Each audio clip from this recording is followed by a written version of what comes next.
Make we live in harmony. Our diversity is our strength.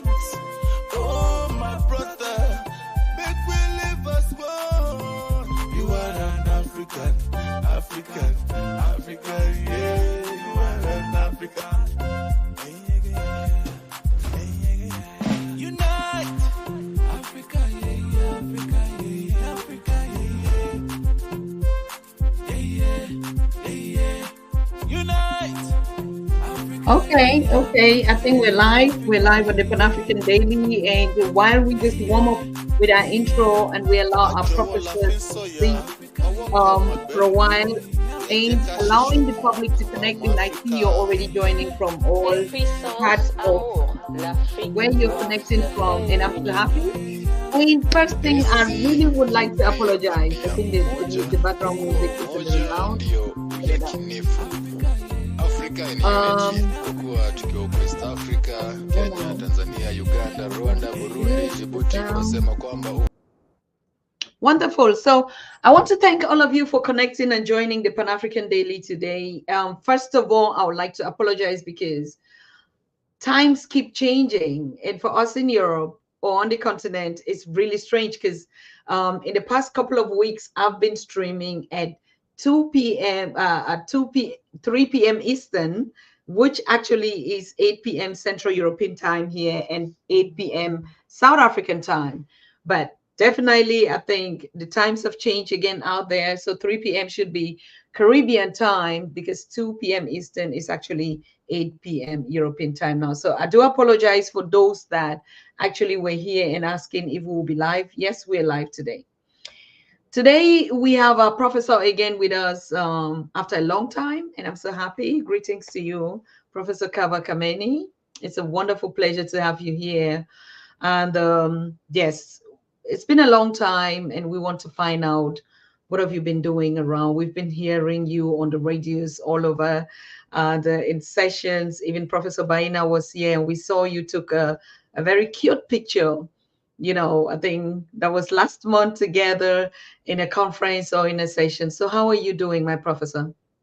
My sister, Dr. Tata, first, may I thank you for this opportunity to be able to be on Pan-African TV and to be able to share this time with our community. And it is just such a pleasure and an honor to be with our people, to have these types of discussions. And the work that we're doing is continuing. We are continuing to educate our children, educating our community as to the greatness of who they are, what they are, but more importantly, what we all have yet to do. And so I also want to thank you for opening up as I was listening to the music, Africa Unite. That was such a phenomenal, but it was a very important song because of what was being said. Because as you said, last Sunday, here in the United States, outside of 2 states in the United States, Hawaii and Arizona, we all set our clocks back.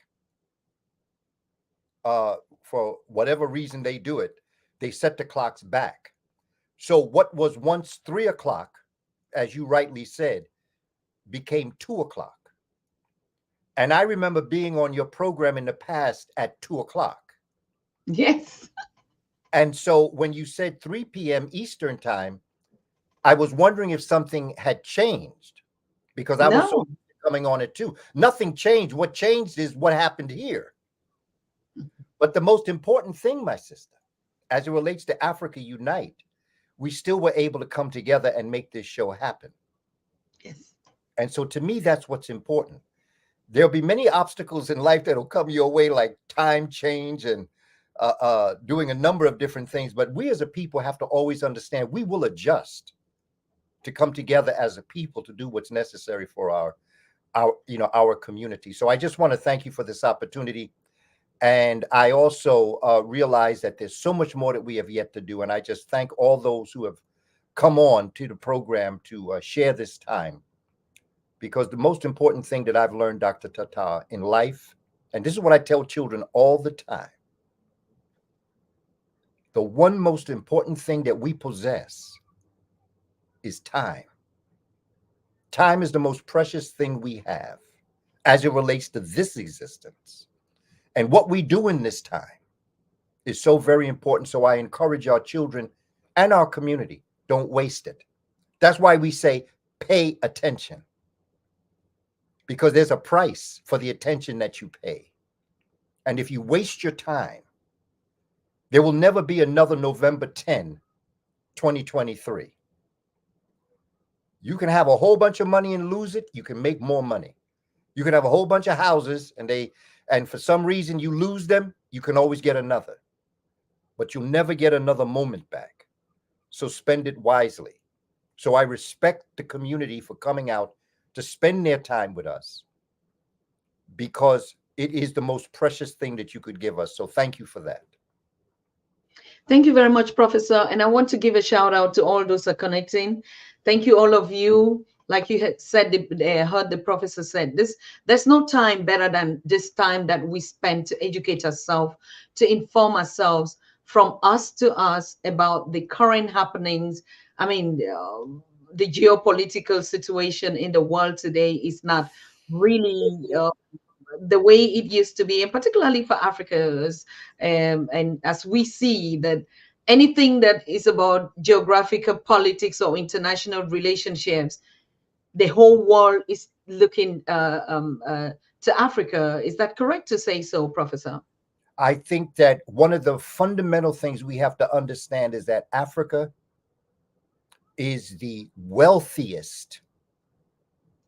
That continent was given by the Creator to the world to be able to supply the world with everything that the world would need, mentally, physically, spiritually, and soulfully. We would not be on this television show right now if it wasn't for the resources that come from Africa. We would not have cell phones if it wasn't for the resources. The great majority of food, the most healthiest of food, comes from the divine continent of Africa. And it's important that we understand this as a world global community. Africa is rich. Every type of animal, every type of flower and plant is in Africa. It may find its way around the world, but its origins are in Africa.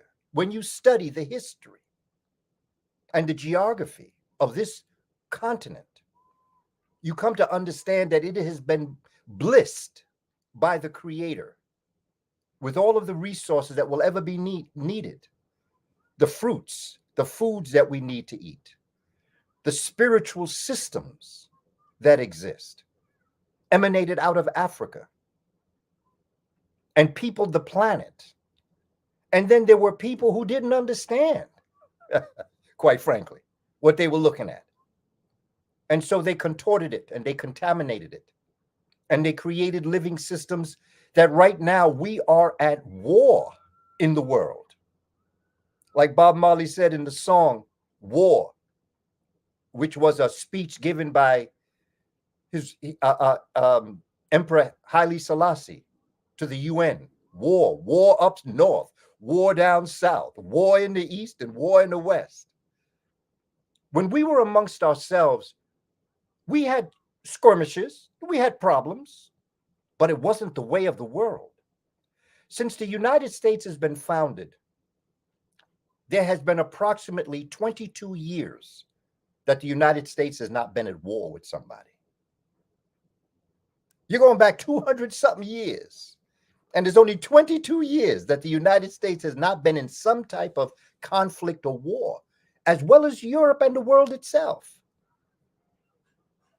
And when you think of the Creator and the purposes of why the Creator brought us and developed us here on this earth, you have to think of how the Creator, who created his children and her children, how does she feel watching us act this way? We are not here to fight each other. We were here to complement each other. And at one time in our history, we did that. There are reports of regions of Africa that have been visited by outsiders that said that they had no fear of being attacked or being hurt. They knew that the community would welcome them in and feed them They would never go hungry. They would never go without clothing. They would never go without shelter, because the community was of a mindset that they took care of even the strangers. Africa. Keep your eye on Africa, because it's rising. And no matter what we may see happening now, and there are challenges all around the world, one day, when we get it right, Africa will unite.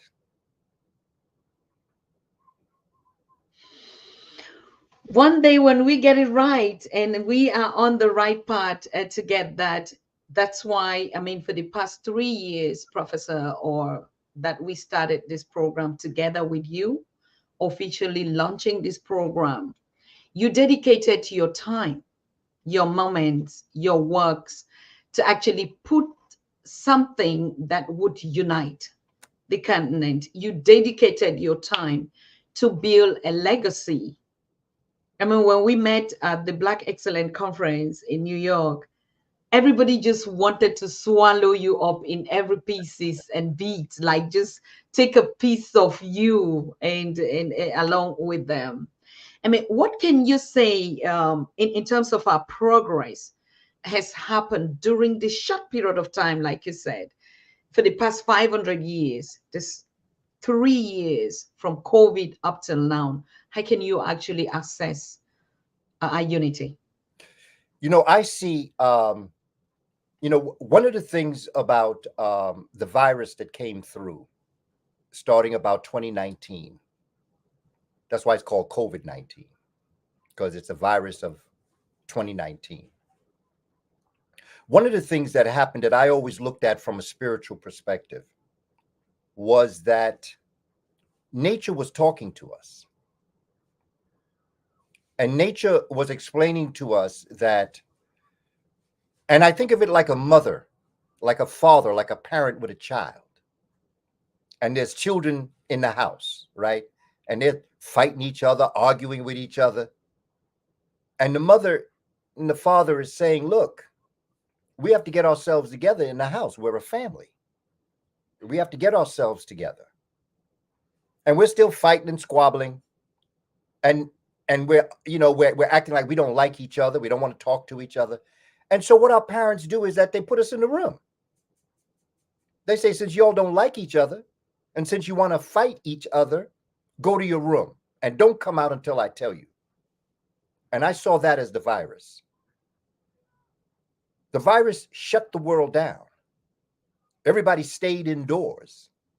Everybody was afraid to go out.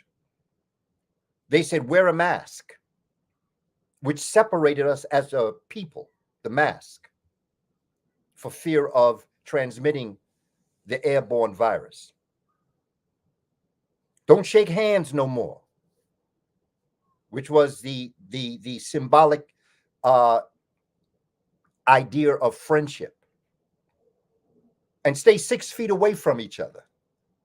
This is what they said, the 3 things they said to do. And what has happened, and what happened is that it gave us all a chance to stop and think about the world that we were living in while we were in our room, because that's what the parents said. While you're in the room, think about how you're acting. And don't come out until I tell you to. And so what actually happened, my sister, was for so many people, what I've noticed is that there are a lot of people here in the United States. It may be the same in Europe. I'm not sure.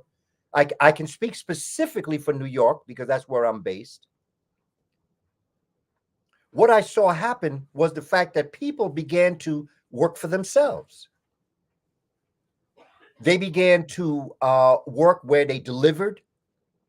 For some people, they started delivering food various places since people weren't going out. They began to look at certain things that they could do themselves as it relates to creating a business for themselves to be able to generate money. And for many of our people who didn't have a job in the first place that was working on their own anyway, it gave them an opportunity to be able to build their own businesses and realize, you know something, I don't need that job. I can make more money on my own than I can working for these various corporations that give me pittance compared to what I'm making on my own. And so over the past 3 to 4 years, there has been an awakening in us as a people. Now, of course, there are other things that happened also, because many of us, because of the mental issues that we may face, we went through a lot of changes, the loneliness, the depressions, you know, we already felt that way before the virus, considering how we've been treated around the world. And so but it gave us a chance to go within. And I think that there are many challenges, my sister, Dr. Tata. There's many things that we have to do. I don't want to paint a rosy picture like everything is wonderful. But I always remember, my sister, that it has been said that your character is built during times of conflict and controversy, not during times of comfort and convenience. We've been through a lot, my sister. All around the world, wherever you find melanated people, wherever you find people darker than blue,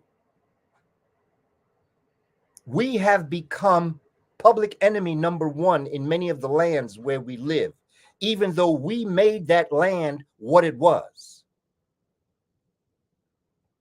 And I have an utmost respect for our people worldwide. And in that respect, I come to understand what we must still do. And what we must do is realize that we have to focus on our children. Our children are our future. And if you're not focused on our children, you're not focused on the future. And if you're not focused on the future, you ain't gonna have a future. Not because you don't have a future, it's because you're not focused on it. And when I have studied African tradition down south here in the United States, even sometimes up north, but particularly down south, when I've studied traditions in the Caribbean of our brothers and sisters, Mexico, Central South America, when I've studied in Europe, the way in which the African community brings the culture to the community in Europe, when I've studied African tradition in Africa, ancient and modern, what I've come to realize is that we focus on the children.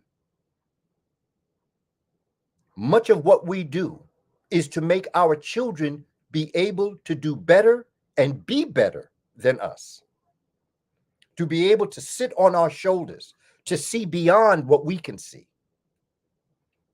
And as they tell us what they see in the future, they help us join the future. Our children are our wealth as it relates to who we will be in the future.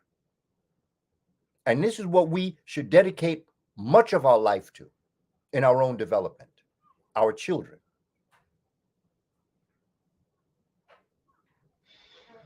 Every nation in the world actually depends on the children. Imagine without the future or the children, what would we be? So I will give you your time as a lecturer here to actually tell us what is it that we did wrong in our educational system with our children, and what is it that we should correct, particularly now that we're gaining consciousness, we've been aware of the curriculum that we used on the continent or even in the diaspora that actually did not depict who we are and give us this culture that we even should understand and know about it.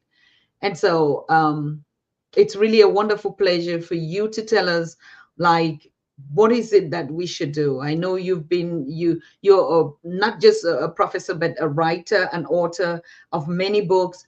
I think we're trying to match the solutions with the products. For instance, it doesn't make sense to go about, I said this yesterday with Professor Baina, does it make sense to have money without knowledge? So it's the same thing for us now. Like, does it make sense to have consciousness without education of who we are? So like, we are awakening, but where is the product that we can learn and upgrade ourselves?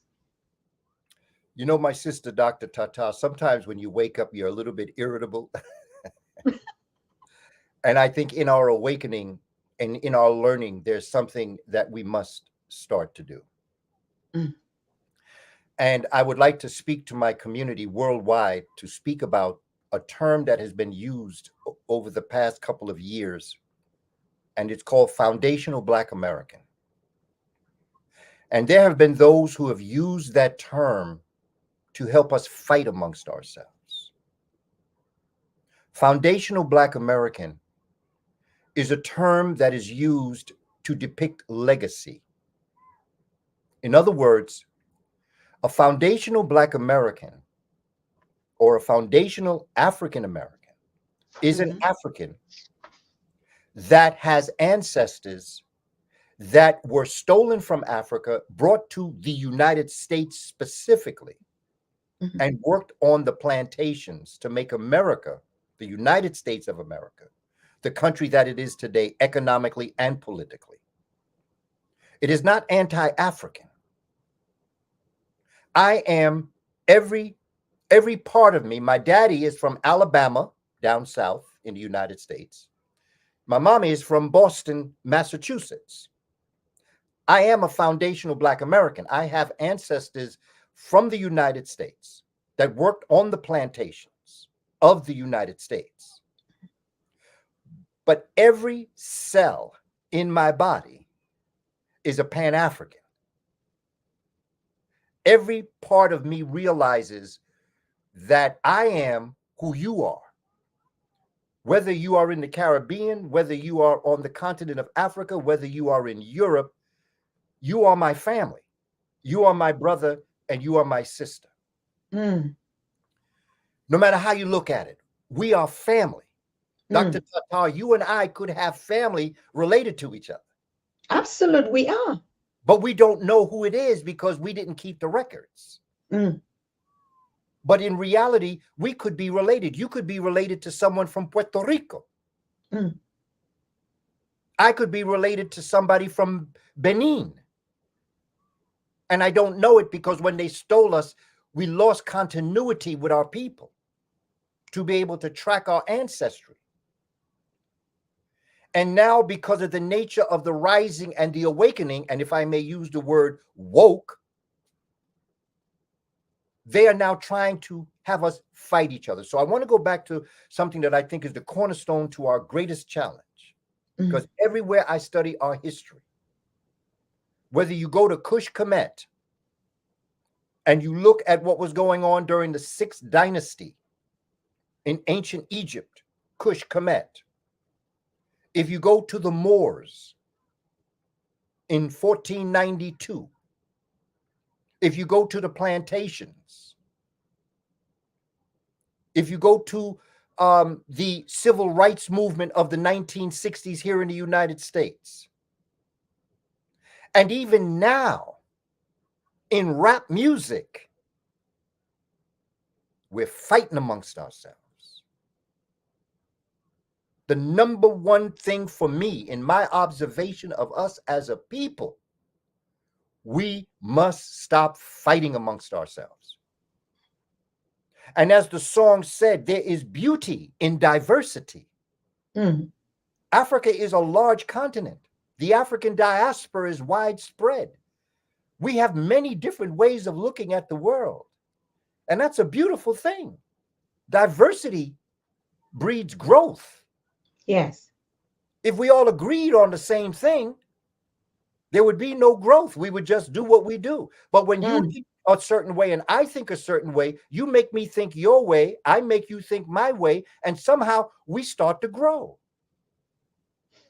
There's beauty in diversity. We don't have to fight over it. We can disagree without being disagreeable. We can have unity without being unified. And we as a people must stop fighting amongst ourselves and show our children the beauty in uniting. And I think going back to that song, that's why it was so appropriate that would open up our conversation. Africa Unite. Bob Marley had a song, Africa Unite. We got to stop fighting amongst ourselves. And we have to grow from our children, our future leaders. not the puppets that are being chosen by outside of us to lead us. We just last week, Tuesday, here in the United States, we had election day. And we went to the polls to vote. But there were people that were running for positions. I didn't even know who they were. I never saw them. They never came into my community and told me what they wanted to do for the community. We have to home grow our leaders that come from the community on the local level, on the regional level, on the state level, and on the federal level. We have to grow our leaders. I have a 100-year plan. And if a generation is 25, I have a 4-generation plan educationally to be able to develop and understand who we are as a people. And so in terms of my writing, the books that I have written, when people ask me, I tell people, I don't consider myself a writer. Mm. I feel more comfortable when I talk than when I write. My ideas flow better when I'm talking. And it's not that I can't write. It's that the way in which I am, my mind has a better relationship with my tongue than with my hand. That's just, now some people will tell you I'm a much better writer than I am a speaker. It's all according to how you flow. But for me, there were things that I felt that I had to say in writing because I was losing an audience who might not be so much into the visual or into the verbal, they're into the scriptic. And so I started to write a series of books. I write because I got something to say, not because I just want to write. And so the first book that I decided to write was to pay homage to the man that developed an area that I am personally involved in, which is education, developing teachers, and developing the curricula as to what you want to teach. Everybody who is involved in African Studies program, Black Studies program, should know this man, William Leo Hansberry. This was my first book, and I call this book an intellectual libation for the architect of America's African Studies program and departments. William Leo Hansberry was a professor at Howard University, a basically HBCU, historically Black college and university. He lived between 1894 and 1965. And in his time at Harvard, he developed an African curriculum. He was known as the father of African students. He used to get scholarships for students to come to the United States. Some of his students were Kwame Nkrumah of Ghana. Mm-hmm. Kwame Nkrumah went to college at Lincoln University in another part of the country in Pennsylvania. And William Leo Hansberry developed a resource center in Washington, D.C. called Africa House. And Kwame Nkrumah on the weekends used to travel from Lincoln University in Pennsylvania to Washington, D.C. to sit and talk and to be with the other students and Professor William Leo Hansberry. He was the teacher of Nnamdi Azikiwe, the first prime minister and president of Nigeria. In fact, it was Nnamdi Azikiwe, Dr. Nnamdi Azikiwe, who wrote the eulogy for William Leo Hansberry when he joined the Ancestors in 1965. William Leo Hansberry had an impact on all of us who are attempting to educate the children as it relates to education but also how to teach, because at this time, remember, this is in 1923 when he started teaching. He started in 22, but he formulated it in 1923. There were no curriculums about African people. Yes. When you studied Africa, you studied it through the European mind. Mm. It was part of a curriculum of American history, and it really wasn't that much. And it wasn't a very good one either, because it showed African people to be savages and primitive. Mm. Dr. William Leo Hansberry developed it so that he showed the greatness of Kush Kamene. He connected African melanated people with the Egyptian civilization. And so what I did before I started on my journey of writing books, that's why it's called an intellectual libation. Because for me, it is tradition in the African tradition to always pay homage to the ancestors. Absolute. I share.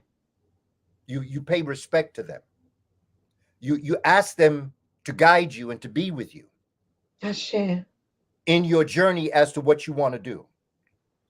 And so this was an intellectual libation, just like we pour water and we call upon the names of those that have come before us. This was a scriptic way of doing a libation. Before I would start my journey on writing my books, because I just had something to say. And I was at a point in my life in 2014 that I realized that I would have something to say. But before you do anything, you present yourself to the ancestors, and you also work with your elders in your journey. So my first book was a libation in homage and in understanding of our ancestors. And you know, my sister, Dr. Tata, one of the things about libation is that when I have done libation, this is just where I'm coming from, to make it simple for our community, because many of our brothers and sisters don't understand what libation is. You know, they think it's, some people even take it to the level where they think it's devil worship. They don't even understand what libation is. And libation to me is when we call the names of those that have come before us, our ancestors. We pay homage to those that came before us and all the things that they represent. When we pay homage to Dr. Sheikh Anta Diop and Dr. John Henry Clark and Dr. Shashi McIntyre. You know, when we present ourselves and we ask that Dr. Kwame Nkrumah and Dr. Nnamdi Azikiwe and Dr. William Leo Hansberry, when I do libation and I call names, I am not calling names from the outside to come in. I am calling the ancestors from within me to come out. And so that becomes important as it relates to the direction of the libation, because we have within us all of our ancestors. All of our ancestors are here. And thanks to a group of scholars known as Ancestral Footprints on Instagram, they've given us a concept to understand how many ancestors we have, how many people dwell within us. I took it to the level where I went to a mathematician and I asked him to give me a formula for us to understand mathematically, not emotionally, our ancestors. And the brother gave me a formula, and I said, well, what is it called? He said, well, there's names for it, but it changes with how you use it. So I say, well, since I'm going to use it with the ancestors, let me be African. Let me be bold, because I am African. Let me be bold enough to give it a name. And I call this formula E to the 3, E to the 3rd power. And what you call it is exponential expansion equation. Exponential expansion equation. That is it. Exponentially. Now, here's what it is.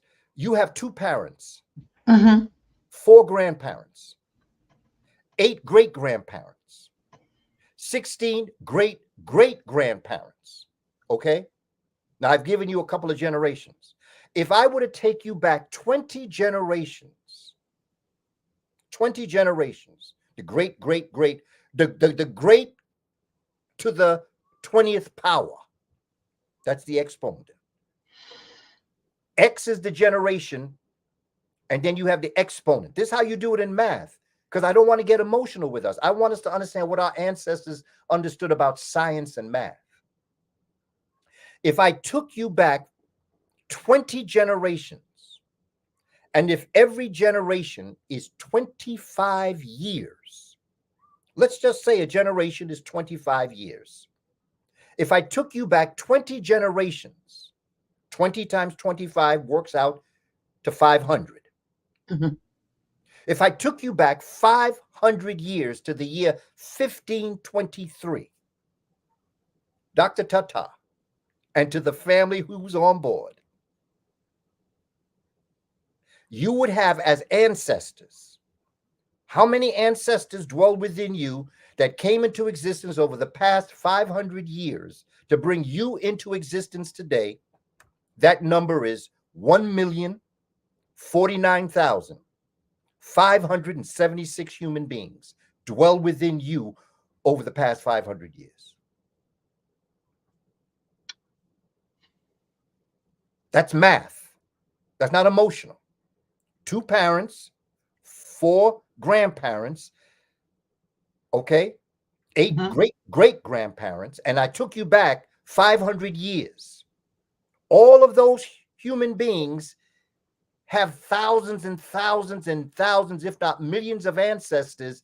They brought you into existence, which for 500 years, it took 1,049,576 human beings to come into existence for each and every one of us to exist today.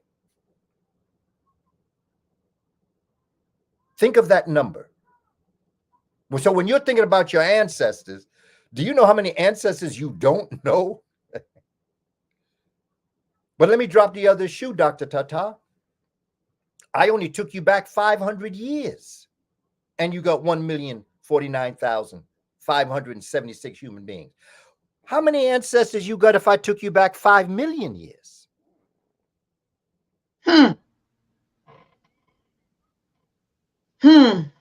And we think we're alone. Do you know what has brought us to this point in our lives, that we could be able to survive what happened to us as a people? And every one of them loves us and wishes us to extend ourselves to them so they can guide us. They want to help us, just like a parent wants to help his or her child. Our ancestors want to help us. They want to guide us. But are we open to them? Do we leave ourselves open to our ancestors to be able to talk? Do we talk to them during the day?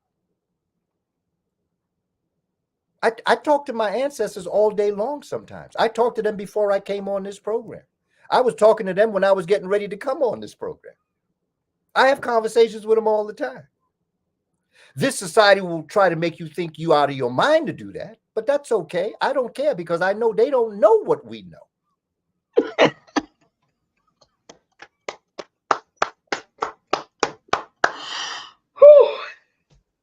Preach, just teach. My sister, we are such a great people. We are such a great people. And I'm talking about those individuals who, wherever you are in your station of life, if you're alive, you're blessed. You're so blessed. And one thing is, and I saw in one of the comments a few moments back, is that we have to go back to our traditional beliefs.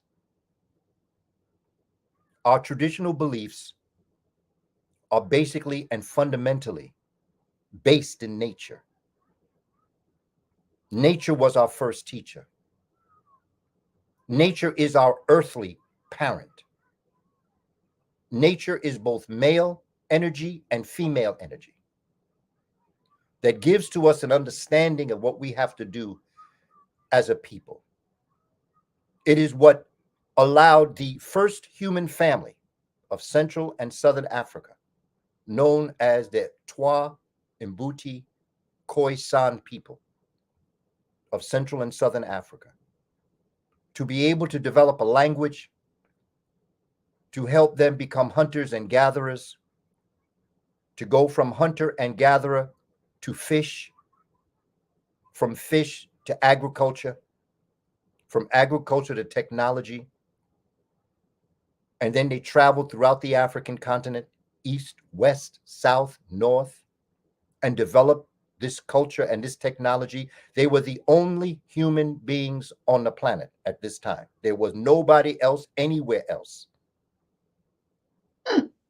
And it began in Central and Southern Africa amongst the Twa, Mbuti, Khoisan people, to which we still have people in Central and Southern Africa who are the ancestors of the original human beings that then, after they got their show together on the African continent, then they traveled around the world and brought it to Asia, to Europe, to America, to the Polynesian Islands. Every human being, original ancestors, came from Central and Southern Africa. And they brought deep inside of this technology was a spiritual system, which was the next book I wrote, Spirituality Before Religions. And I subtitled it, Spirituality is Unseen Science, and Science is Seen Spirituality. I wrote this book for us to return back to a time before religions, to the systems of Ma'ah from Central and Southern Africa that in Kemet and Kush would become the Neteru. And they would call her Ma'at. Truth, justice, balance, harmony, order, arrangement, and reciprocity. 7 principles. And now you could use other words for it, morality, I understand that, but I'm only giving you those words from me. Reciprocity is my favorite characteristic. Reciprocity says that what goes around comes around. That is a characteristic of the earth. You shall reap what you sow. And the world for the past, give or take, 500, 600 years has been in turmoil because of a particular group of Africans who became depigmented in the northern climate, lost their spiritual way, came back and intermingled with the original melanated people, learned spirituality, but because they were fighting amongst themselves constantly, they created religions, and then they started to fight the religions amongst themselves. Look at the world today. There is a World War III religious war. Everybody's fighting themselves over the same God. I'm trying to figure this out. If the 3 major religions belong to the Abrahamic, if you want to call it that, faith system, and the 3 of y'all are fighting each other in the name of God, I think God is trying to make y'all destroy each other. How could that be? They never understood. So what I decided to do, because this has been going on for a while, I said, let me go back to the traditional spiritual system of our ancestors. And because I'm into science and evidence, because I don't like to play around with just, getting into emotion of spirituality, because you could get very emotional. I wanted to get into the science of it. So I wanted to present spirituality as the other side of science. And science means knowledge and wisdom. And that is Ma'at, truth and justice, harmony and balance. That is her husband, Tehuti. is knowledge, wisdom, and understanding. And they're husband and wife. They're a male and female energy. One lives for the other. One brings the other into existence. They cannot live separate from each other. And this is how the science works. Male and female energy. Male energy is electricity. Female energy is magnetism. Electrical currents create magnetic fields. Magnetic fields creates electrical currents. They live for each other. They develop around each other. They support each other. They love each other. And so I wanted to go back to a spiritual system where the man and the woman stood side by side, not one over the other, not one under the other or to the side. They stood together and supported each other. And this is why in so many different iconographics, the visuals, when you visit various places around the world, when you're dealing with Black folk, you'll always see us with our man and woman side by side. Mm. One not better than the other. They're both what creates each other. And so spirituality before religions went in and studied. What I did in this particular book is I studied the Memphite theology, the pyramid text of Kush, the coffin text, the Book of the Coming Forth Today by Night, the Aten text, and Shabaka Stone. What I did is I analyzed them to show where all religions, from agnostic to Zoroastrian, I don't care, you Buddhist, Rosicrucian, Zen Buddhist, Confucius, the philosophy came out of Africa. And it was a spiritual system. And this is why Africans could always embrace other people. And even if you developed a certain way of thinking, such as the Orishas of West Africa, they were related to the Neteru of Kush. They were related to the spiritual systems of Southern Africa. They were related to North Africa. And so when they saw that there was a commonality in the spiritual system, that's what allowed them to come together. But when those that knew not the Creator studied our spiritual systems, and then they started religions that started to fight each other, then all of a sudden you have world wars. And everybody's fighting over God. And I'm trying to figure this out. If there's only one God, isn't he speaking in one voice?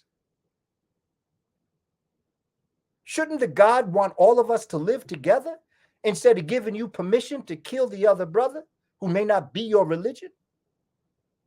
And you kill them because of religion. And then what happened in Africa, as a people, we welcome people who had developed these concepts, came back in, and then they, after they stole our spiritual system, they then tell us that we primitive and that we need to be under their control and we need to convert to their religion when they converted to ours and contaminated. I had to get it clear.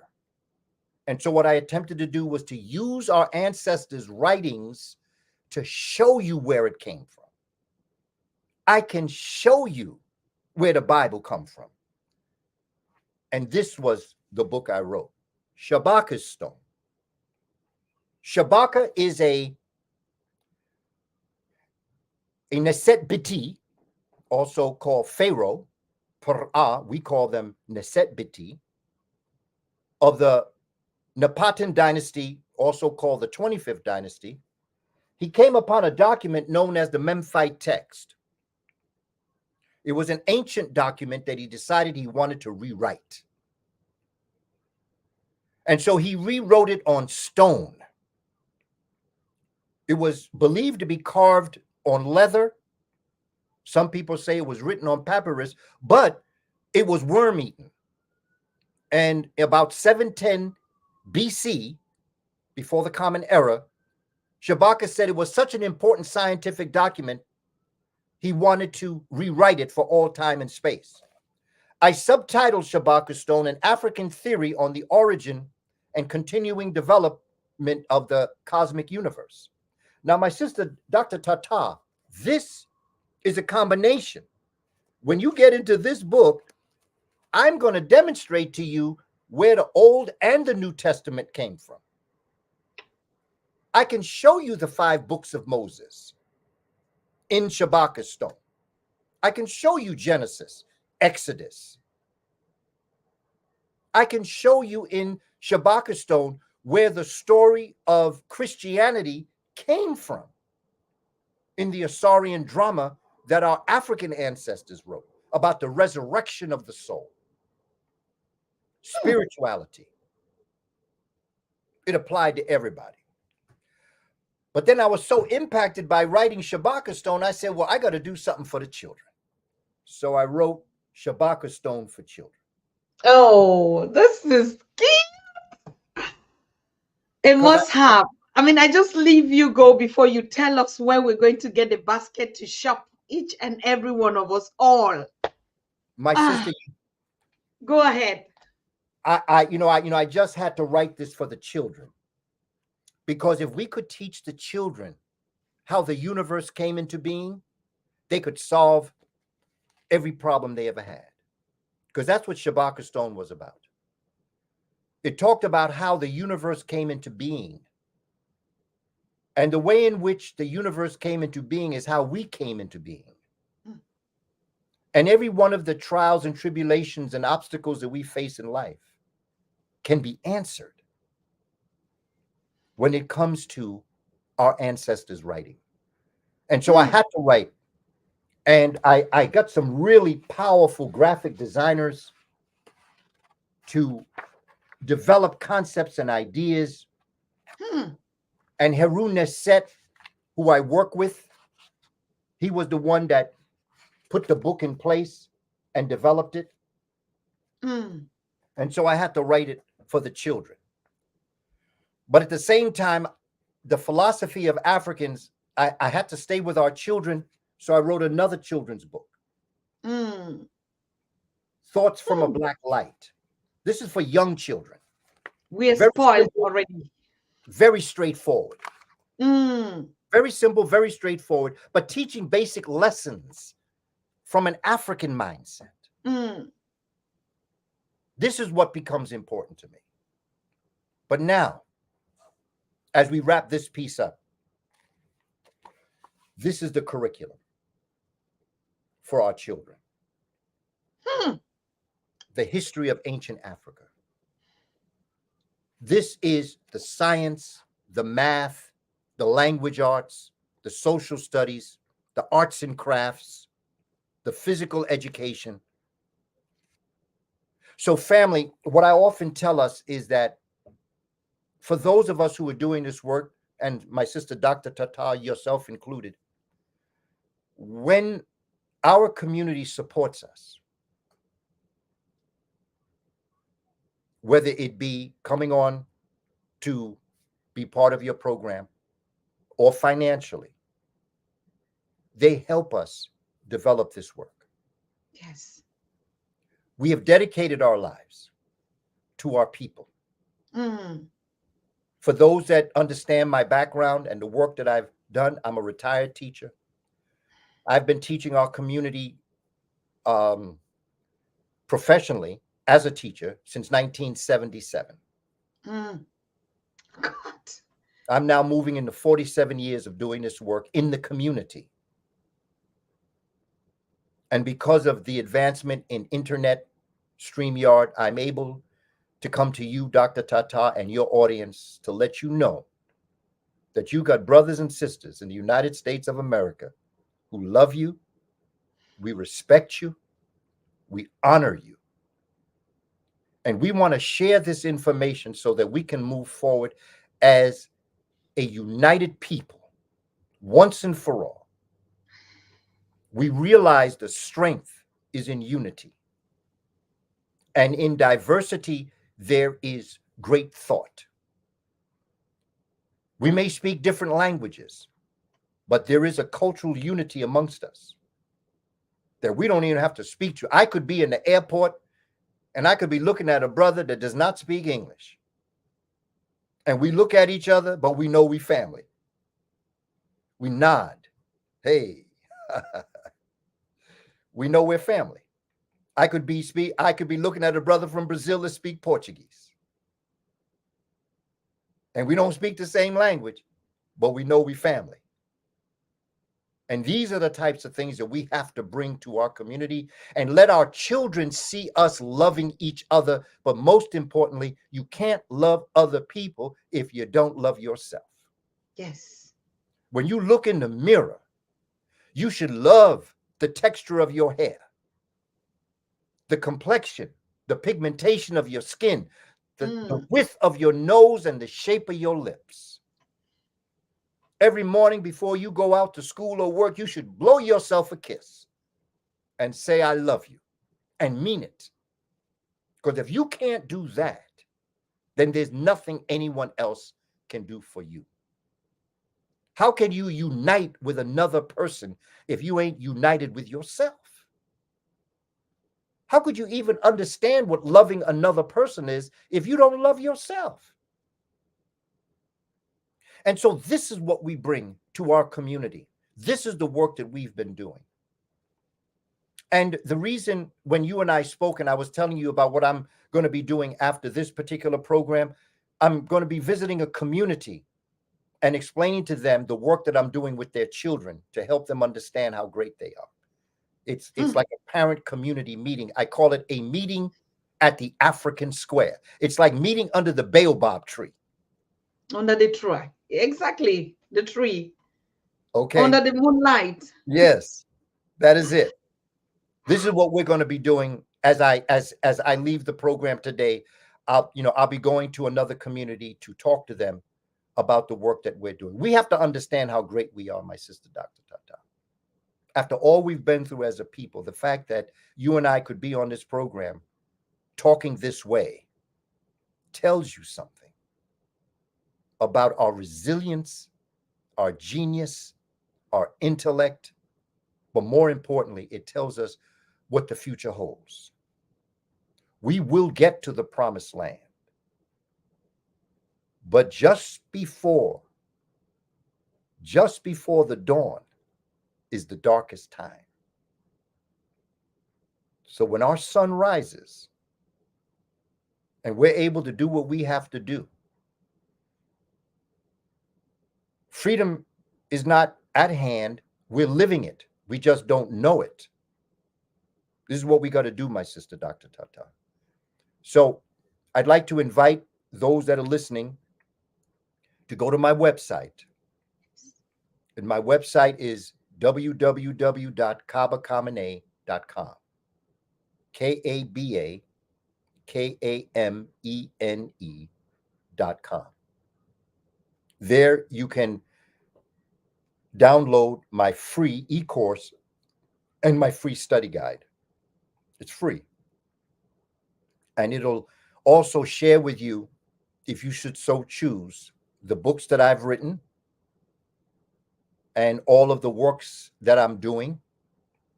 I encourage you to please go to my Instagram page, Kaba Kamene, KABAKAMENE. And I'm going to see if I can join the chat so that I can put it up here. I can also. Oh, okay, good. All right, my sister. Then I'll just focus on what I'm saying. Because I use my Instagram page as my community bulletin board. Places that I may be going, things that I may be doing, like what I'm doing this afternoon. I have a flyer up for that.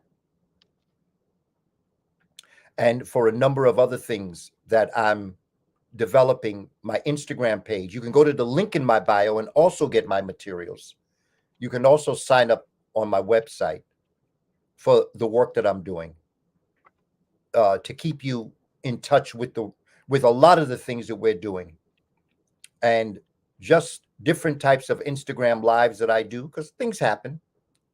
And sometimes I go up and I want to talk to people. I want to talk to our community about what's going on so that you can understand what it is that's going on. So this is what I do, family. And we're going to make it. That's the one thing that I always want to tell our young people. I always want to tell them, it's going to get better. It's going to get better. Our ancestors didn't bring us this far to leave us like this. They saw a time beyond us. And all we have to do is keep on keeping on. Because it ain't over till we win. And that's what they understood on the African continent. That's what they've understood in the United States of America. That is what they understand in Germany. That is what they understand in UK. That is what they understand in Holland. That is what they understand in French. It ain't over till we win. And it's important that we understand this. We just got to keep on keeping on. Our ancestors, when I think of what they went through, you know, when everybody talks about the horrificness of Germany and the Nazi Party, I often tell people, have you ever studied what happened to the Africans in Germany? You want to talk about a Holocaust?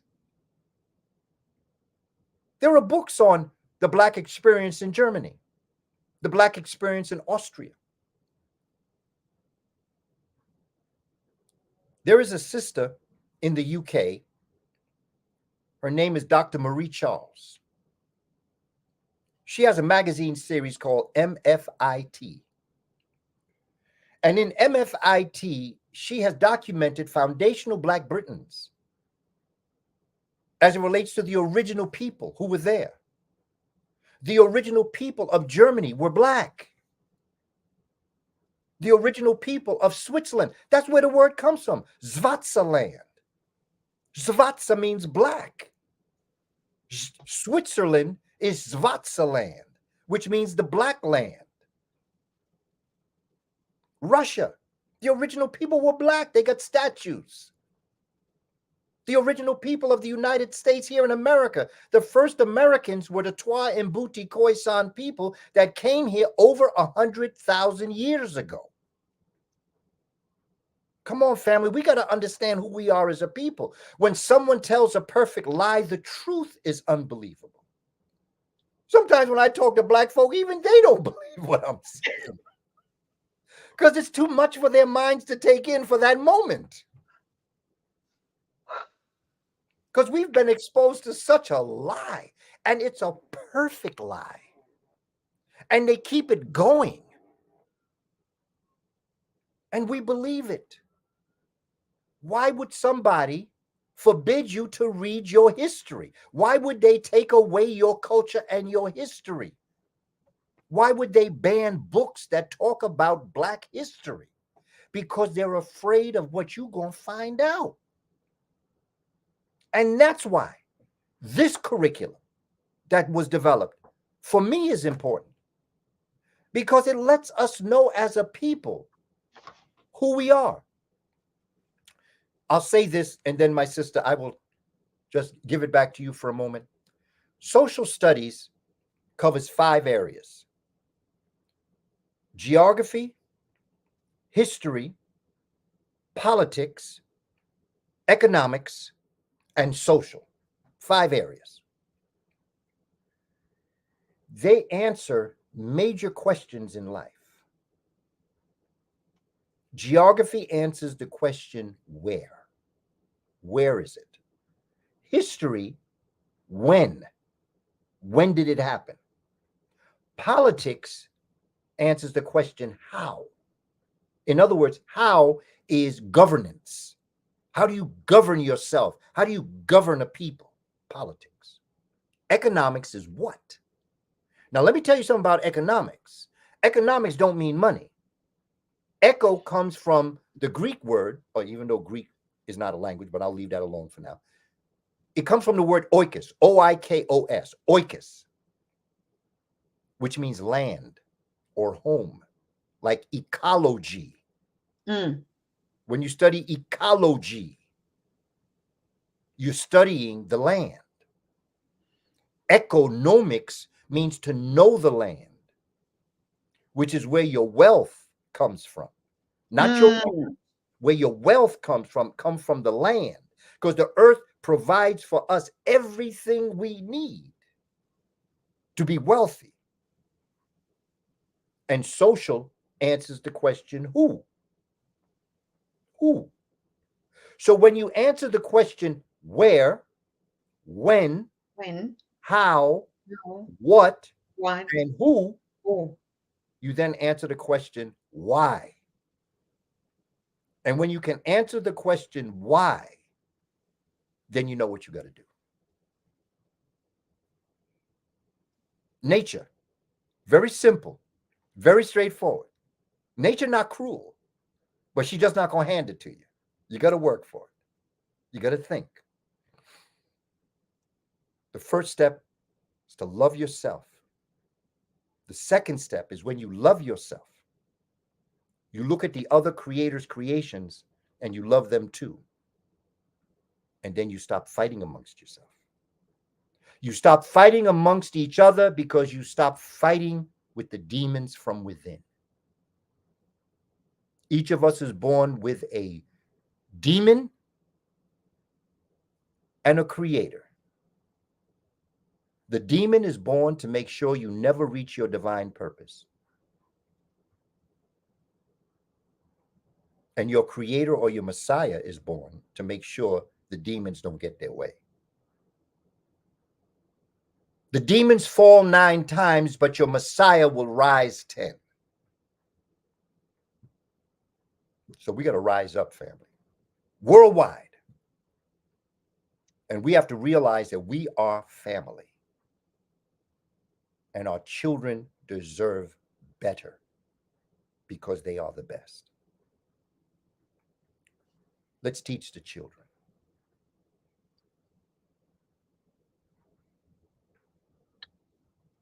respect. Ashe, Baba. Ashe, Ashe, Ashe, Ashe. I'm just, yeah, but when I'm happy, emotions just come. Yes. One thing, I know you'll be moving or you'll be going to the next show and stuff like that. I know we'll be having you here once in a month or regarding on how we need to proceed, particularly on sales, on economics of who we are. But I just want to say something, wrap up something very quickly before you go, Professor. We have the knowledge that you're giving us. We should not misuse the knowledge, because what I realize and what I'm seeing happening, Africans are beginning to actually know we possess the power. Like Professor Baina said yesterday, what do we do with the power that we have? Now I'm going to buy the books. All of us are going to shop the books. I'm telling you, family, I don't know what you'll be doing if you're not giving a gift. Any season in life, buy a book gifts. I stopped making wrapping cakes for birthday or whatever. I just give a book. So we have a lot in this quantity, and particularly in this, all the books you've showed here, I can guarantee you, I don't know any person that, most Africans, we don't have libraries, but now because we have the prophets and our writers, our guardians, we have a library now. But I just wanted to actually just give your last statement. When we take knowledge like this, it is knowledge to help us grow and then to divide it among us by loving us, by uniting us, by building us. Or it is knowledge. Now I know who I am. I have to show the other people. Now I know who I am. And then it becomes wasted knowledge. Over to you. Did you get the point? Yes, absolutely. Thank you. And my sister, Professor Baina, who I had the pleasure of sharing time with in Atlanta, and understanding what it is that we have to do as a people. And first, let me also say, for those who are outside of the United States, Amazon is the best way to order my books. Yes. Because what it costs in postage to send it to you is more than the book itself. So I encourage you, because there are be sales in Germany of my work. But on my website, there's other materials like streamings of my videos and things like that. But my books, the physical things that would be sent to you, Amazon is the place to go. And by the way, one day our young people are going to create their own Amazon. But Sure. we have to come back and talk about that.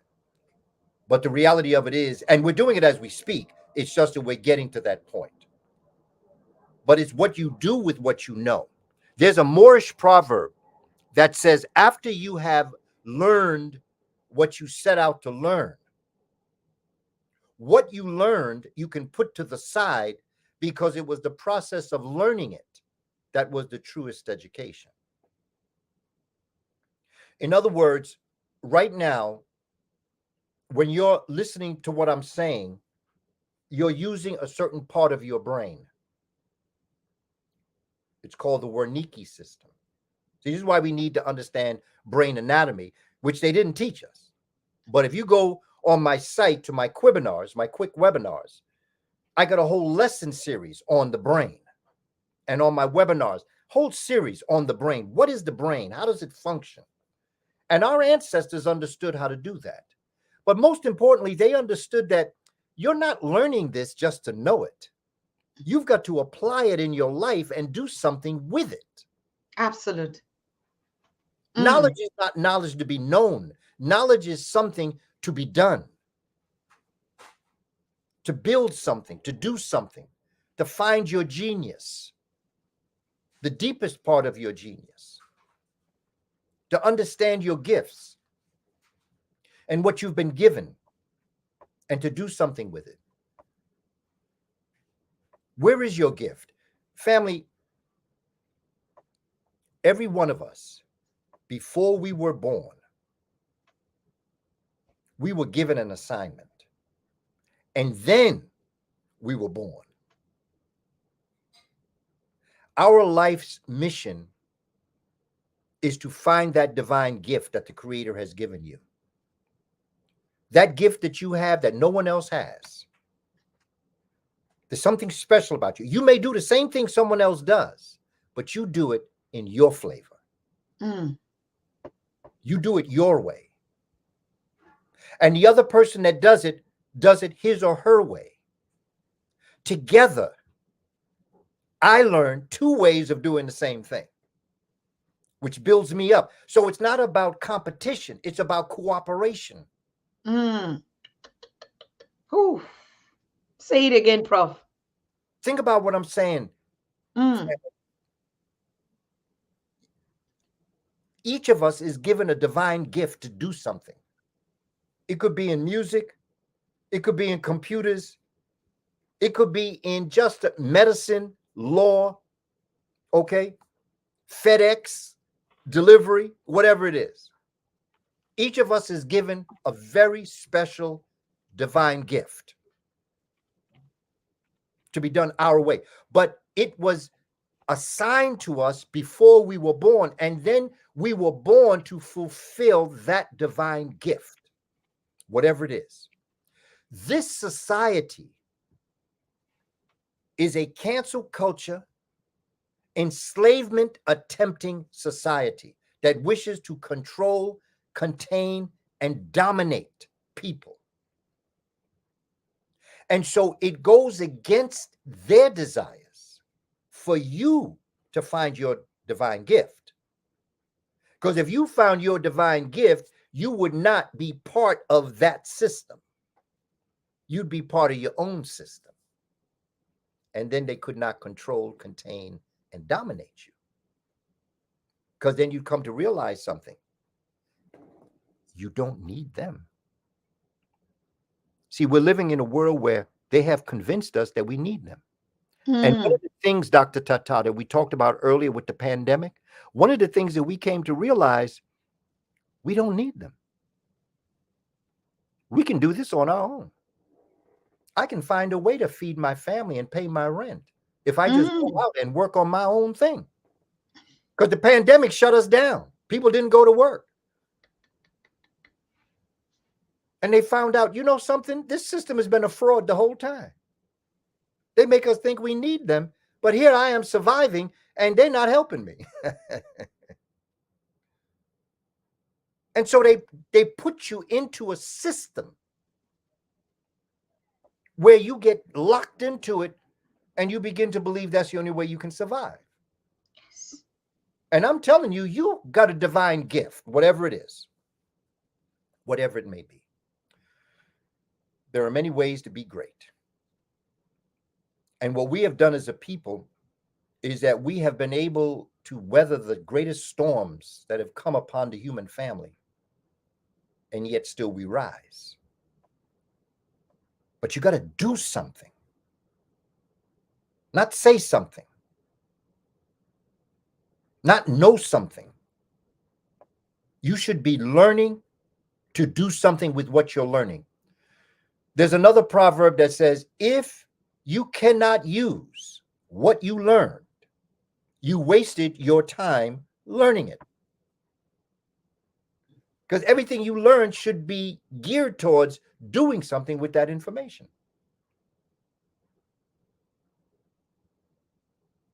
And it's important that we just understand this. They have us hoodwinked. They have us bamboozled, as Malcolm X would say. They have us believing that we need things that we don't really need. They have us out here trying to do things to ourselves that we should never be doing to ourselves. And the whole time that we are attempting to adjust our lives to look like them, they're doing everything they can to look like us. And they're risking their lives to do it. And yet we got it naturally. They got us believing that melanated skin is not attractive. And yet they're willing to lay up in the sun to look like us. And in the wintertime, they're going to these things that look like caskets to get a suntan. They got us believing that our lips are too big, but they'll take parts of their other parts of their body to put in their lips to make them thick.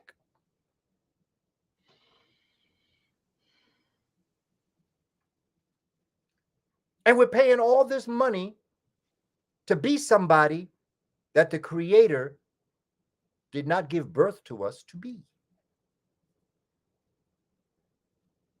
Love yourself.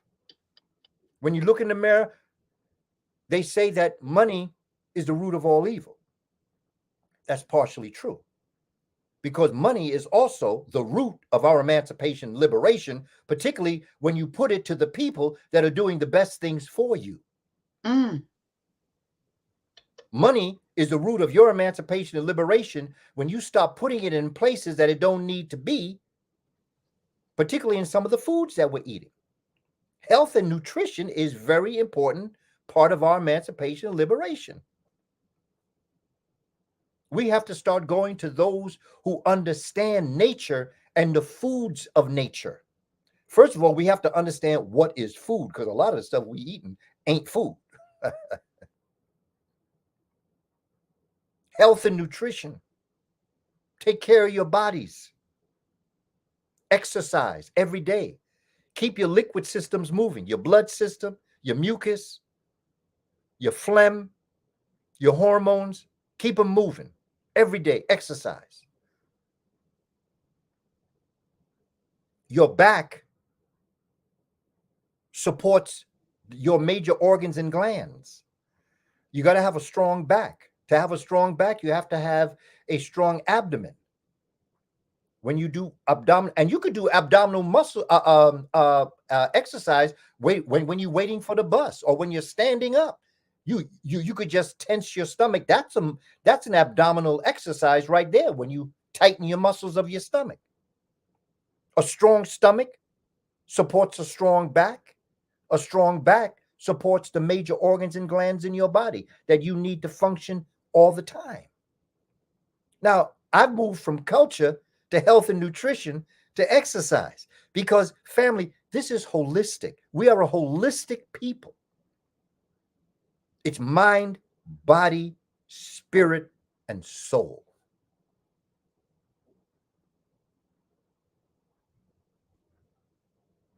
We got to make this happen. Teach the children.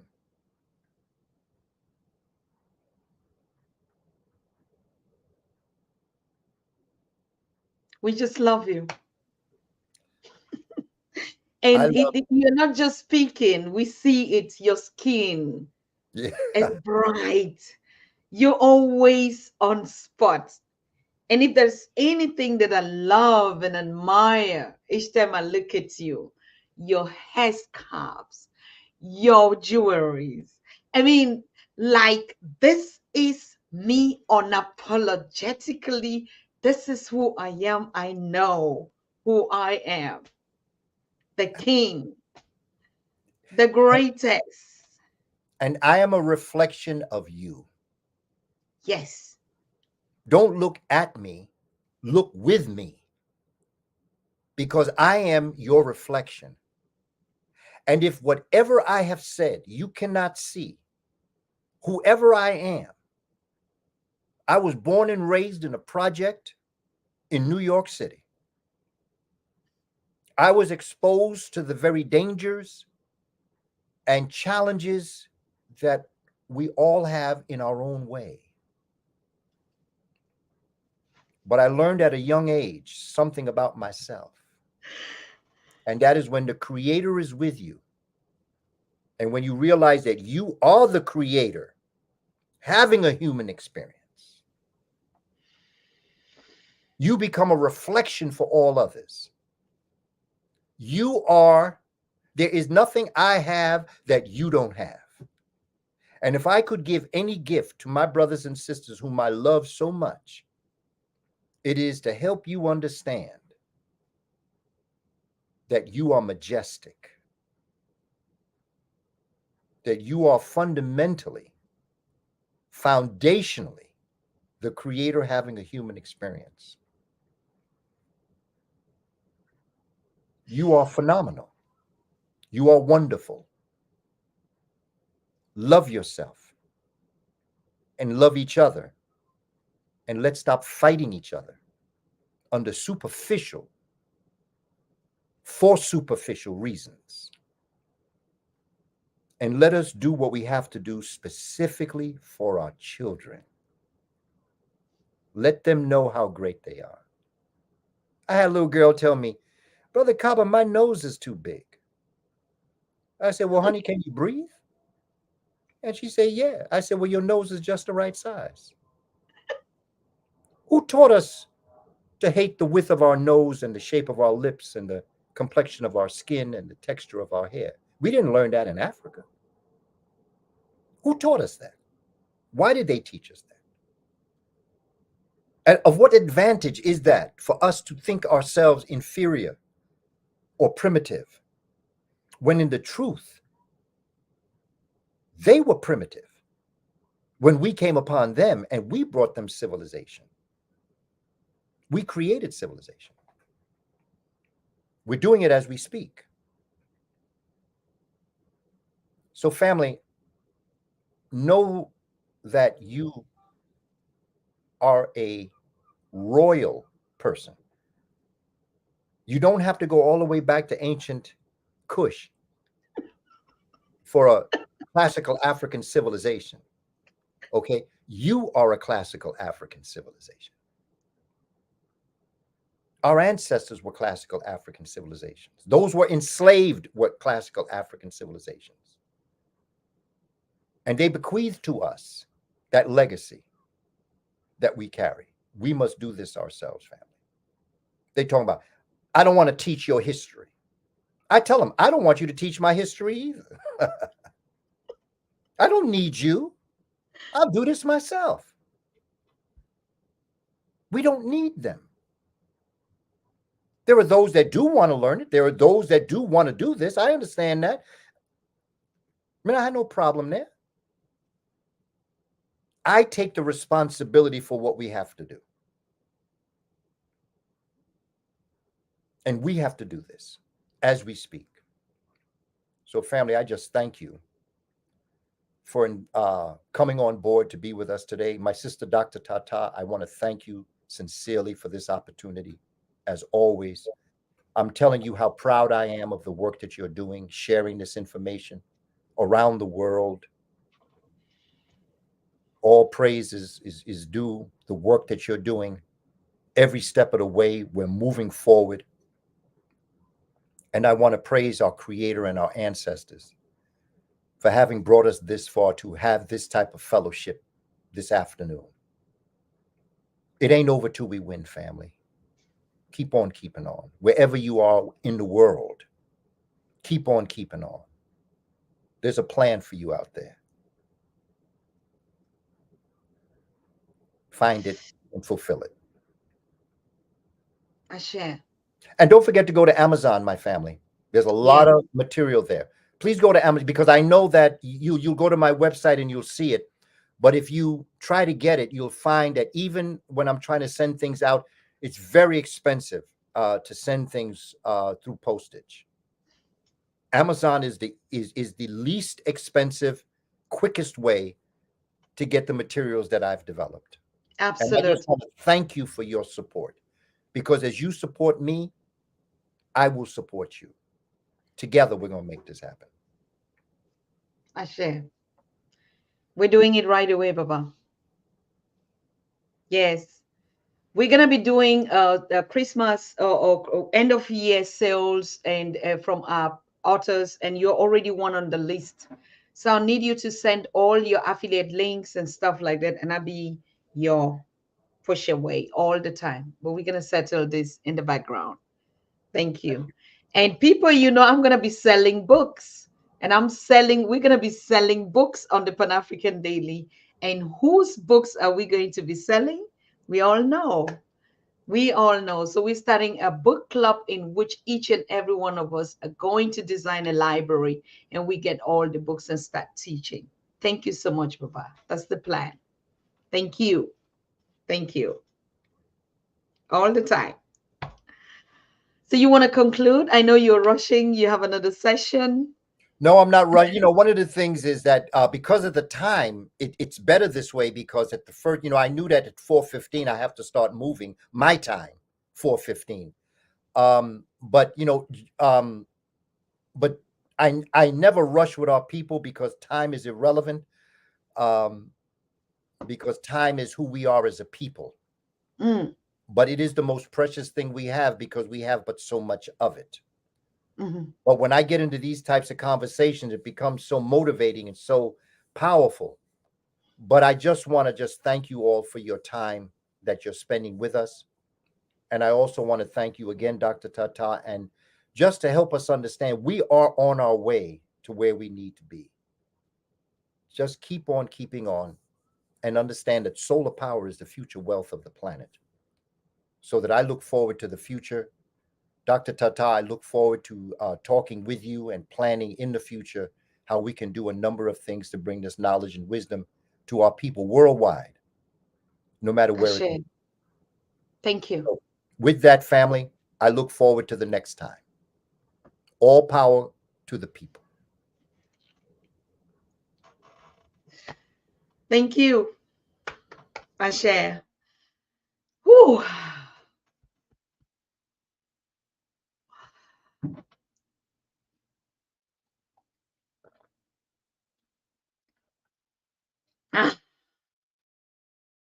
Are you doing this? Are you doing this? Reparations. No more fufu. You said it. No more fufu. I just went and I was laughing because I have mine, and I was thinking to knock out myself with some fufu, but Woo, family. This is a takeaway into the weekend.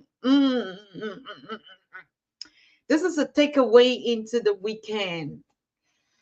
I'm so happy. I'm so happy. I'm so happy. I'm so happy. Now I got to drink so much water. Yes, travel light, get your water.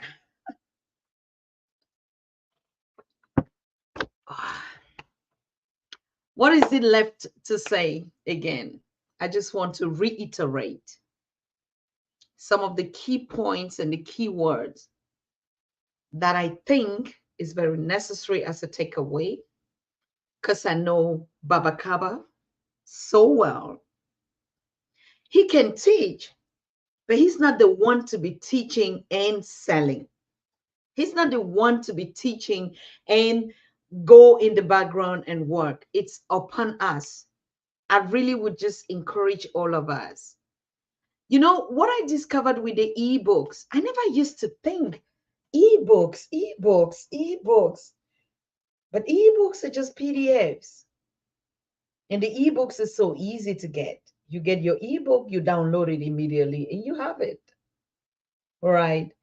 And so when he says his books are online on Amazon and we have them in ebooks, we have to. We know that for far too long, even if we talk about all this stuff, everything that has happened in us is just because we don't read.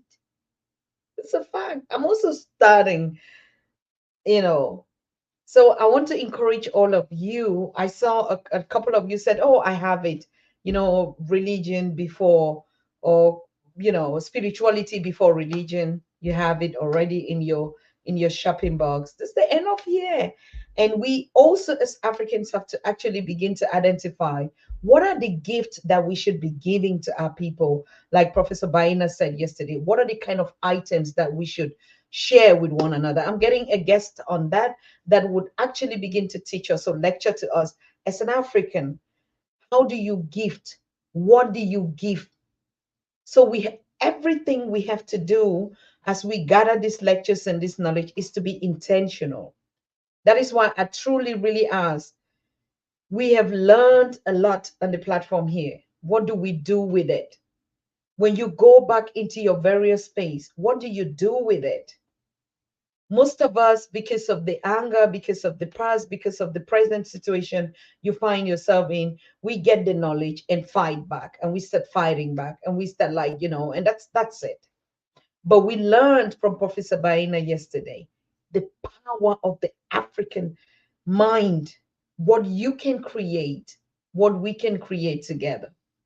As for me, you can imagine how much knowledge I know just by sitting here hosting these professors and these lecturers. You can imagine how much knowledge I have in my brain, in my spirit.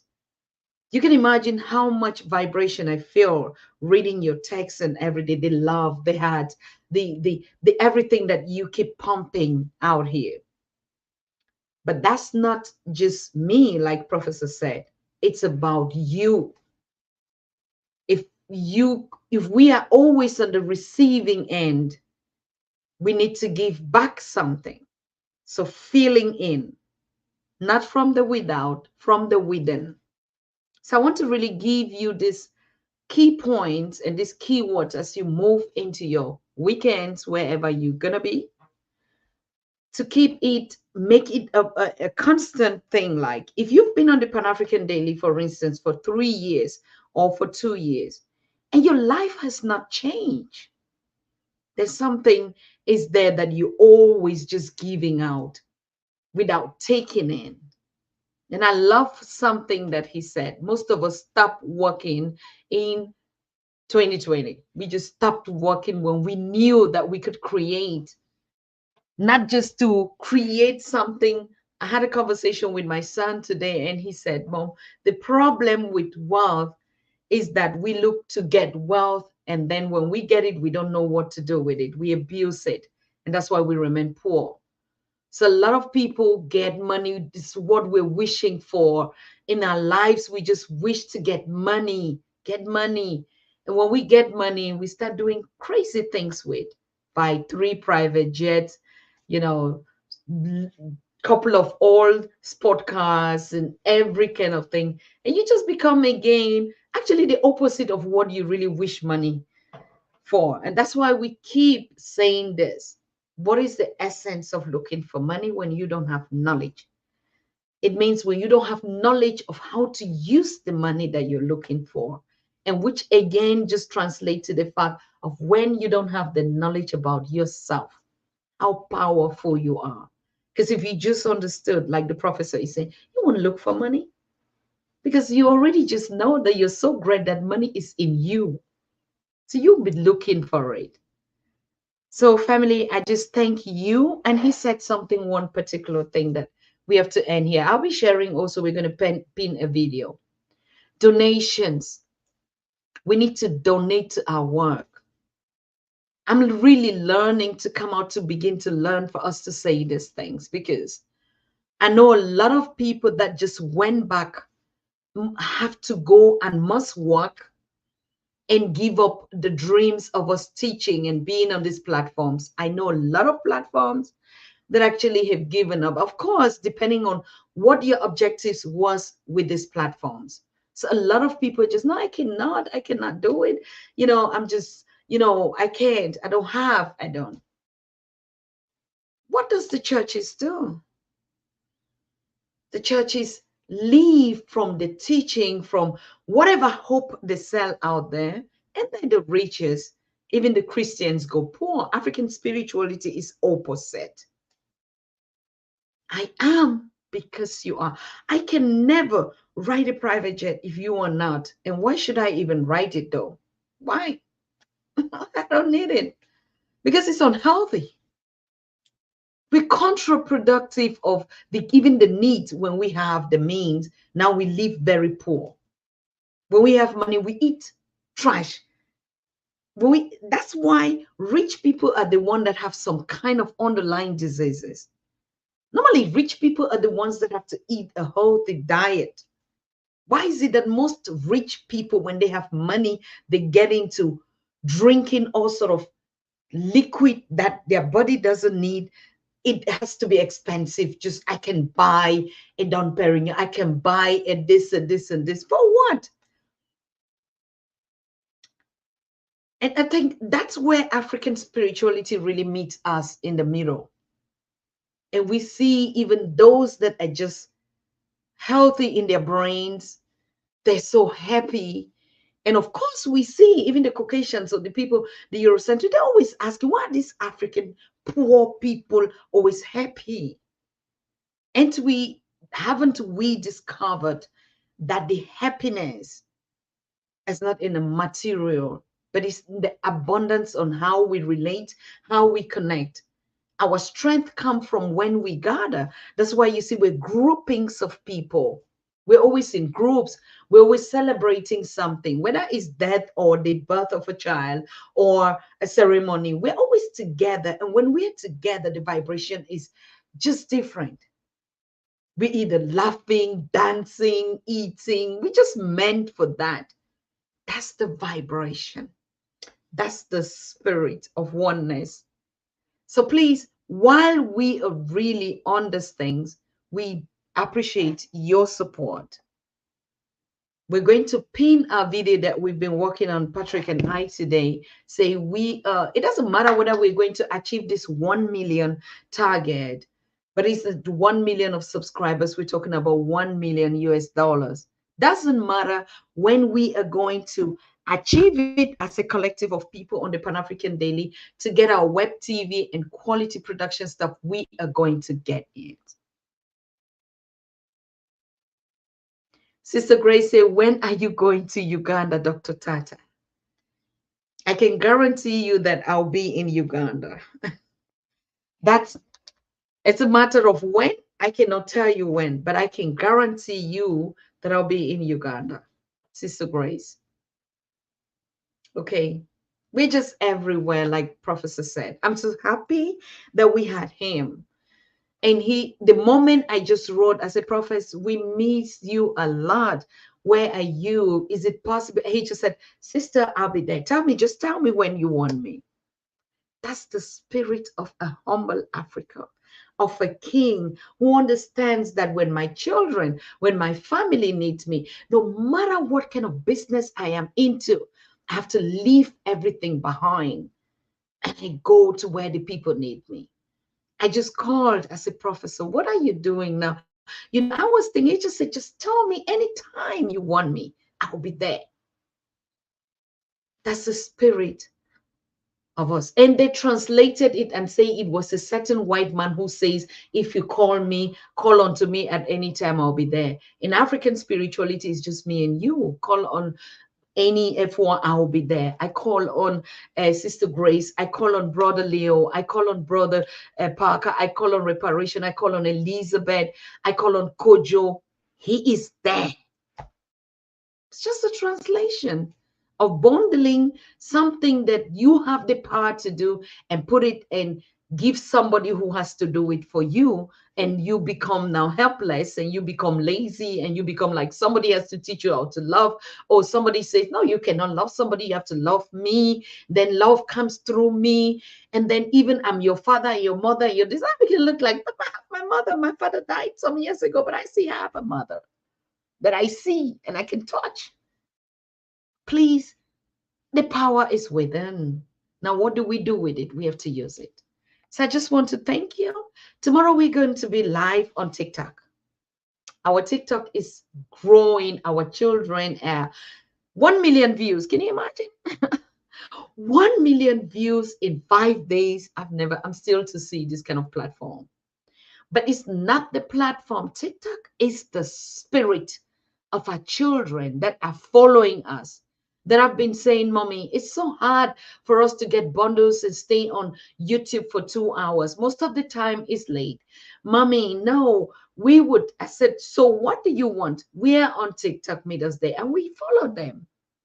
And they're just exploding. So tomorrow, Patrick and I are going to be on TikTok to talk to our children, because that's where they are. So I want you all to join me there. If you already have been on our TikTok, you just, when we go live, it's very easy. The only problem on our TikTok is I cannot get somebody like you, or get like we have a teacher, but then we get people through audio. I mean, not like physical. So join us tomorrow. Every Sunday we've made it a date with them that we're gonna be them with them twice, and twice, I don't know, weekend in the middle, like Wednesday and then Sunday. And then all the other days we're here on YouTube and on Facebook. We're growing so powerfully. Mm. All our guests are writing back. I don't even have space. I keep begging on you, Reparation, please help me to be a co-host on this Pan-African Daily. Masho, help me to be on Pan-African Daily as a co-host. Yanet, please, Yahanet. Brother Leo, Brother Kojo, honestly, help me to be a co-host every day. Sister Grace Jarava, you are a pastor. You speak to people. Pastor doesn't mean in the church. I need co-hosts. I need to also sit back and just relax and drink my water all the time. Yes, come, we can do the co-hosting together. So the warrior, all of you, all of this great family here, you sit behind and post your stuff. Cheryl, where are you? Snovia, where are you? I need co-hosts. We are expanding. We are growing, so we're just exploding. I can't. I can do it myself alone. Please send me your list and say, I am a co-host. I see Sandra. Sandra, please, when Professor said he's been teaching since 77, you wrote and said, my year of birth. So you're just 1 year. I'm 1 year elderly than you. All right. Please, I need co-hosts. We cannot contain the growth on Pan-African Daily TV anymore. No one single person can do this. No one single person. I'm not saying I'm giving up or I'm going to leave you alone or I'm withdrawing to do some other thing, but the expansion is too much. The growth, the power, the way people just need us every day with different topics, our youth, our elders, even us ourselves. And I can do it 24/7. When we finish this conversation, I bet you people keep inboxing. Oh, yes, even as they watch the shows and go and watch. So please, we need to split Pan-African Daily. But remember, our topics is only about our unity. We don't have no business. We're not going to be doing news here or whatever. It's all about knowing who we are, learning, hosting authors that are Pan-African authors, conversations, experiences, motivational stories from others that have been there and are and becoming an inspiration to us. I will contact you on WhatsApp. Do respond, please. Of course, Yohanet, I will. Thank you, Marshall. You say I'll be willing to do my part. Please. Sandra, come up. Sodo, come up. Kojo, come up. Kwame, Parker, please. All of us. I know your goal. Yes. All right. So we need co-host. Imagine if we can just have maybe 3 programs running out, running in a day with different hosts hosting other, interviewing others and just hosting conversation. You don't have anything to do. You just set the stream on, and if you doubt it, I can do a walking session with us. So please text me on our WhatsApp. The WhatsApp is right here. Pan African Daily, the Africa we want. We do live interviews, lectures, and conversations. For all inquiries on how to become a guest and a host, it's here. WhatsApp +49 1578 211 2379. Or you send us an email at panafricandailytv.com, which is also our PayPal information. So please, if you know people that are eloquent, that you say, oh, this is not my thing, Dr. Tata, but I know somebody that can do it. We need our young people to be here. And I'm going to be side by side with you. You see, that's it. That's it. You heard when Professor Baina said, and she reached out to me and like, Dr. Tata, please, on Friday, we have to do the raffle and stuff like that. Will you please be my co-host? And I said, please, Professor Baina, even if I had any other thing to do. And he said, what about Pan-African Daily? Because you'll be on Pan-African Daily. I like Pan-African Daily, we can wait. So I need a host on Friday on Pan-African Daily while I go and join Professor Baina. Please, I just want a volunteer. And when you do it once, I'm telling you, you wouldn't even want to give up on that. Okay. Fukan Ali. All right, so good. I was just wrapping up because, like I said, tomorrow we're not going to have a conversation live here. We'll be on TikTok, and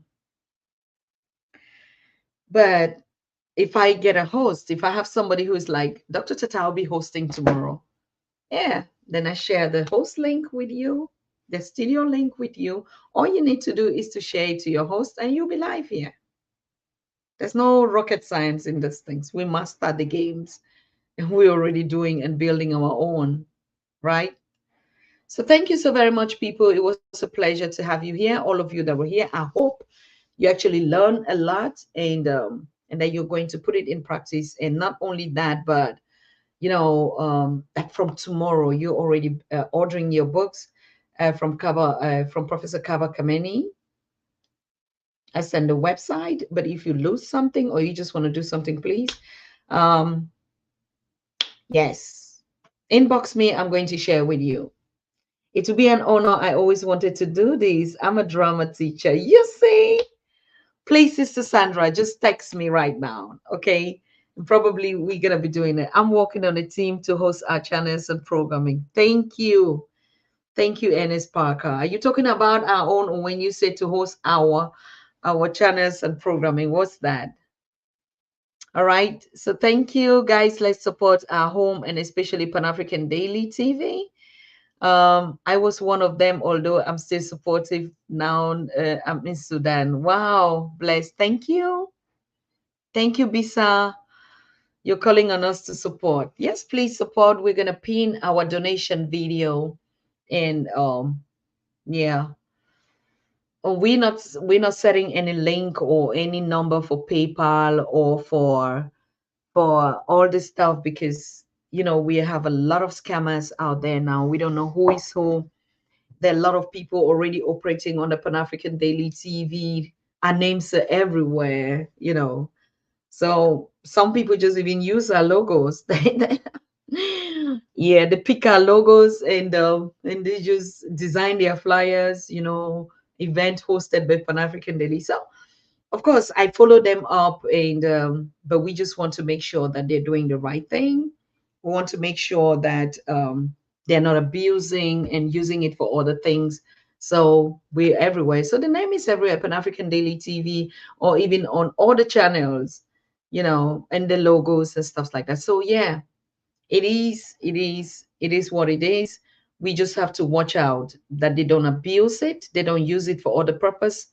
And but please make sure you want to go under this name, you ask us, because this is a brand, not just a brand, it's a mission. It's not just play around with it. And so if you misuse it, that's already a punishment from your ancestors, not me. Okay.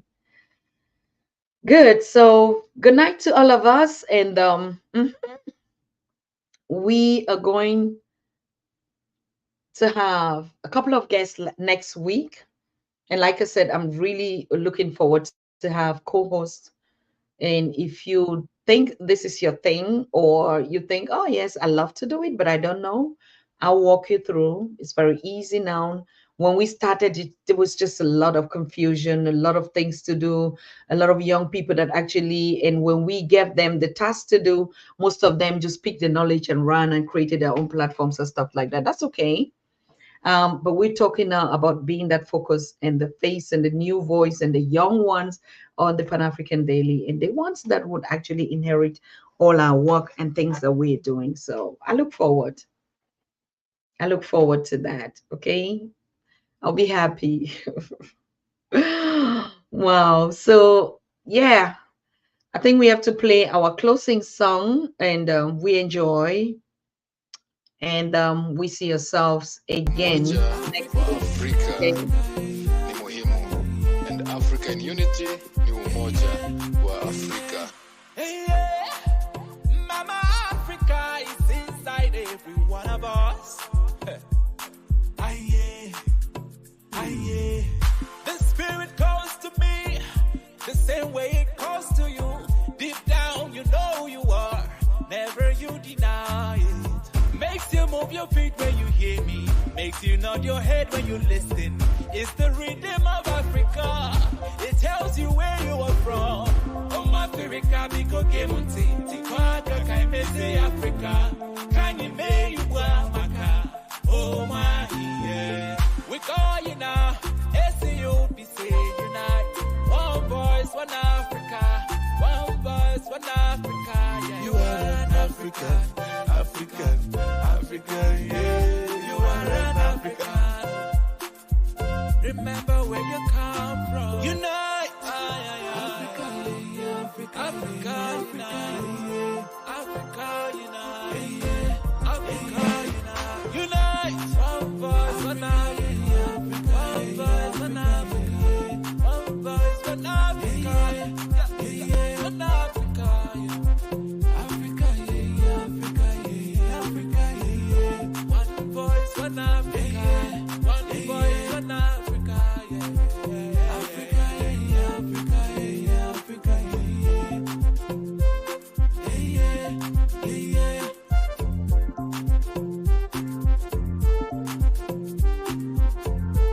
It's Arabian Entertainment.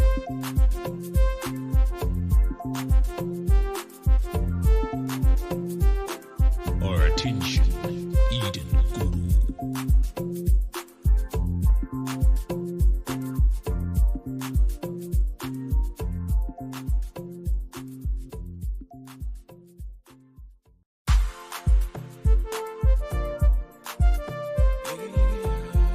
ACUP ezali pona pomoko mpe ezali posolo na biso. Africa unite. Africa unite. Unite. Africa, yeah. Africa, yeah. Africa, yeah. Yeah. Unite. Africa, yeah. Africa, yeah. Africa, yeah.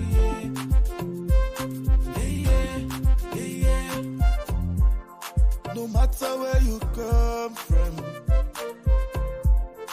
no matter where you are,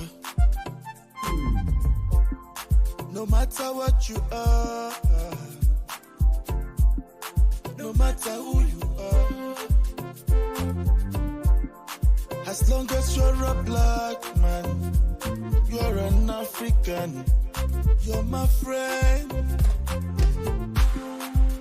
Make we live in unity, make we live as one, make we live in harmony. Our diversity is our strength. Oh, my brother, make we live as one. You are an African, African, African, yeah. You are an African. Unite, Africa, yeah, Africa, yeah, Africa, yeah, yeah. Unite, Africa, yeah, Africa, yeah, Africa, yeah. Bájọwọ́ la fi ń sọ̀yà, ọwọ́ kan wà gbẹ́rù lórí. Ẹ jẹ́ ká ṣe ṣọ̀kan àwa ọmọ Áfíríkà. Paix, puissance, amour, l'Afrique doit se réunir. Esi yupi yapania umoja, kwa kuwa umoja ndio uyakinifu. Africa in unity, kwa kuwa tukiwa West Africa, Kenya, Tanzania, Uganda, Rwanda, Burundi, Djibouti, tunasema kwamba umoja wa Afrika ni muhimu. And Africa in unity ni umoja wa Afrika. Hey, yeah.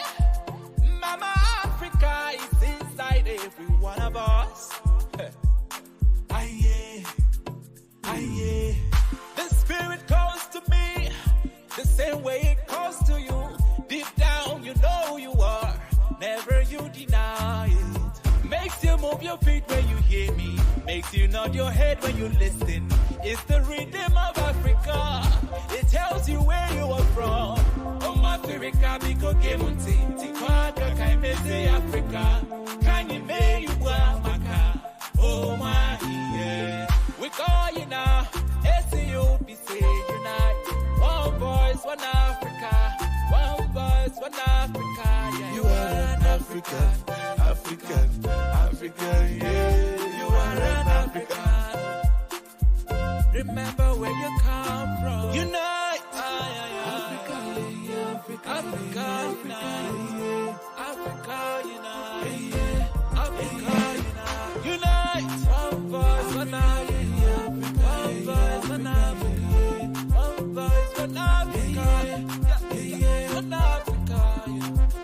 Africa, yeah, Africa, yeah, Africa, yeah. One voice, one Africa. One voice, one Africa, yeah.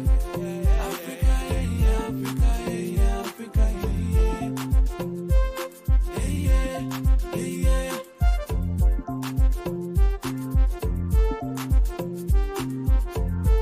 It's Arabian Entertainment.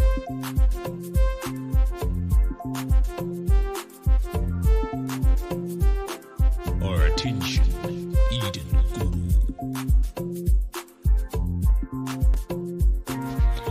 You are watching the Pan-African Daily TV with Dr. Susan Tata. The Africa we want. Unity, consciousness, our culture, our spirituality, our history. One Africa for Africans worldwide. Motherland's calling its diaspora home. Join my voice. Join my team. Join my campaign. Campaign 21 hashtag 1 million subscribers on the Pan-African Daily TV YouTube. Be a volunteer. Apply now. Be the new Africa.